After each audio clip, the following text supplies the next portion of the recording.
sini saya akan menunjukkan sintak dari metode regularisasi. Di sini ada sintaknya.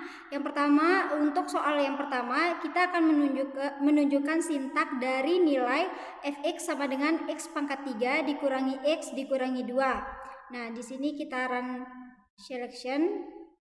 Nah, di sini muncul grafik dari fx sama dengan x pangkat 3 min x min 2 dengan akar regularisasi.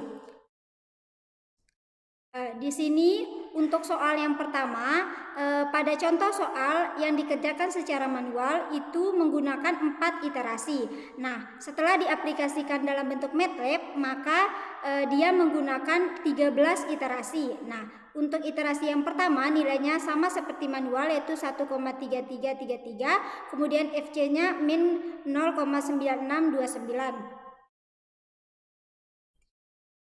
Nah, di sini pada iterasi keempat dia menunjukkan nilainya itu min 0,1951 untuk nilai FC-nya.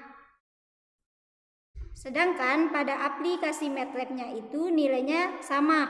Untuk nilai C-nya itu nilainya 1,516331, kemudian nilai FC-nya sama dengan negatif 0,029895 sampai dengan iterasi 5, 6, 7 sampai dengan iterasi ke-13.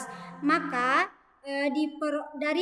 dari soal nomor 1 yaitu fx sama dengan x pangkat 3 min x min 2 hasilnya itu diperoleh dari 13 iterasi, maka hasilnya adalah 1,521380 sama dengan nilai yang ada di secara manualnya, yaitu akar 1,521.